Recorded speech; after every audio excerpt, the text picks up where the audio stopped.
Chennai, and the conversation goes for nearly 30-35 minutes from China.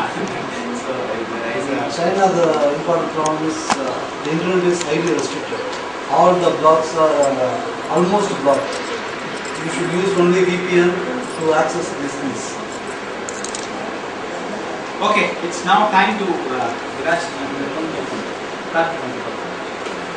it's now time to start the post which I have written exclusively for the day. It is on a very special song. First, I will read it in English, and then the same post maybe in Tamil. The reading will be followed by listening to that song, so that you people can know as to what that song is all about. So let us start now. First, I'll start in English. Our life is full of vibrations. These and sorry, if you don't mind, can you just put all your mobiles in silent mode? It will help us to very great extent. These vibrations are very subtle, and most of the times they are sensed only by the subconscious mind. But sometimes the vibrations are so powerful that we sail to a new world, a world that is blissful, a world that's peaceful, a world that's tranquil. It's a different feeling altogether. We feel a sudden burst of energy entering us, ripping through us, and permeating each and every cell in the body. This could happen to us while seeing some people, while reading a book, while meditating, while listening to music. What is it that gives us such powerful vibrations? The subject or our reaction? Now take this Tyagaraja Kriti. Sujana Jivana Rama Suguna Bhushana. Don't we feel the vibrations? Don't we feel the vibrancy of each word, even if one does not understand the meaning? Sujana Jivana. Let us now look at the meaning. Addressing Rama, Tyagaraja says, "O Immaculate Lord, you are the indispensable support of men who walk the path of righteousness. All virtues adorn you like priceless ornaments." We feel the vibrations when the words are properly uttered and rendered well in the musical form. It's because of the way the entire song has been conceived and composed.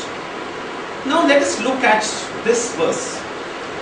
வெள்ளை நுண் மணற்கொண்டு பெருவணிந்து வெள் வரைப்பதன் முன்னம் துறை படிந்து முள்ளுமில்லா சுள்ளி எரிமடுத்து முயன்று உன்னை நோக்கின்றேன் காமதேவா கள்ளவள் பூங்கனை தொடுத்துக் கொண்டு கடல் வண்ணன் என்பதோர் பெயர் எழுதி புள்ளினை வாய் பிளந்தான் என்பது ஓர் இலக்கினில் புக என்னை ஏகிற்றியே. It means, O Kamadeva, ardently do I penance and beseech you, bathing in watercourses in early dawn. Decorate beautifully the streets with fine sand white, and also offer twigs, sandstones in the kindling fire.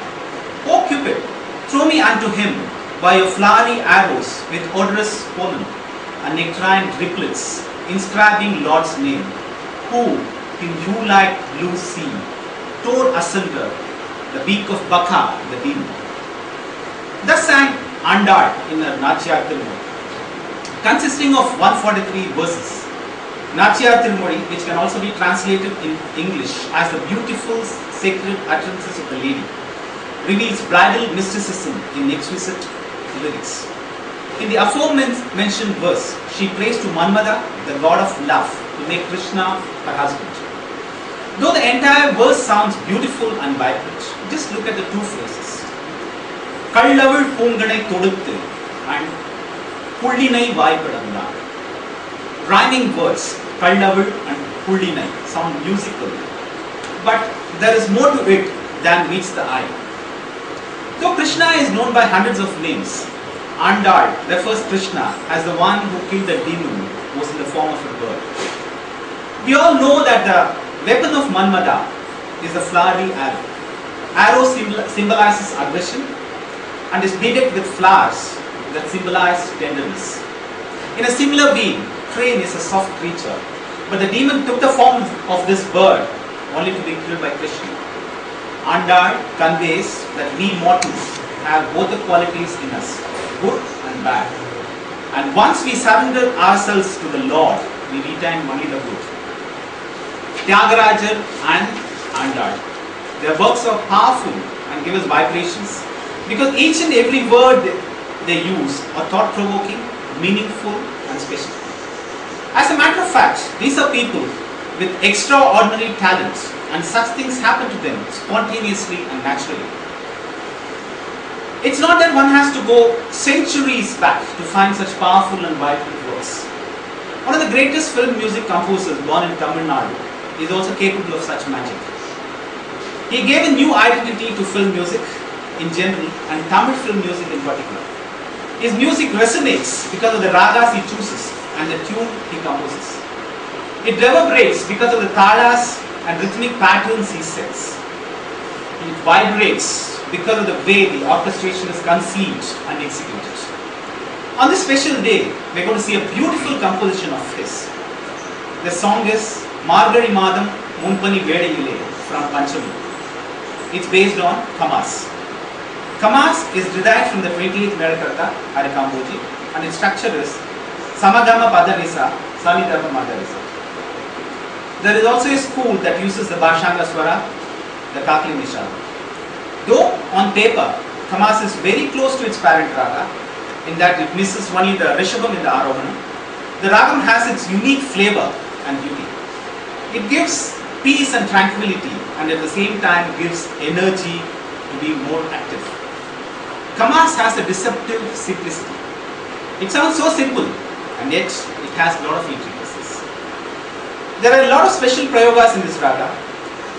Gama Nida Nida Padani, Samagama Padani, Dapa Magari means some of them. The raga is also widely used in Tamil itself and is called as the Panchachamaram Pani. Let us now look at the composition. It starts with a meticulously uplifting musical rhythm. We feel the vibrations.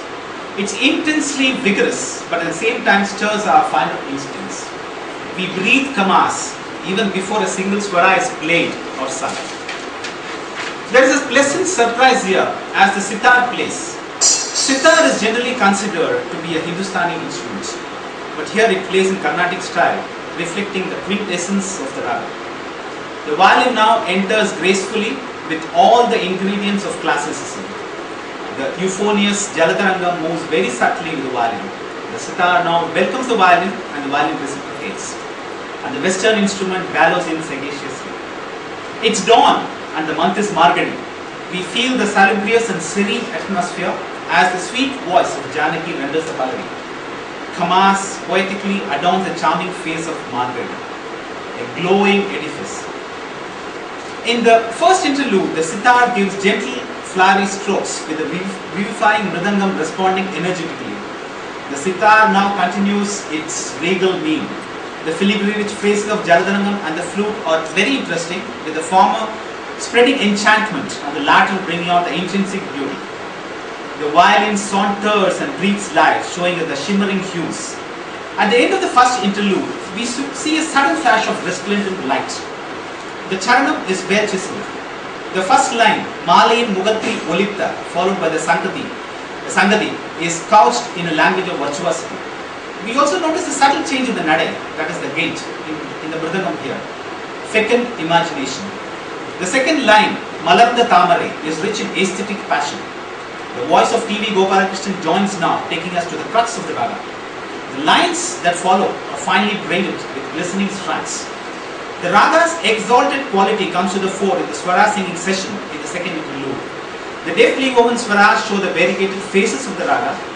It's an enriching musical experience as the fine and the delicate cadences are rendered with uncanny precision. The raga and the tala merge into one another, subtly leaving us in rapture.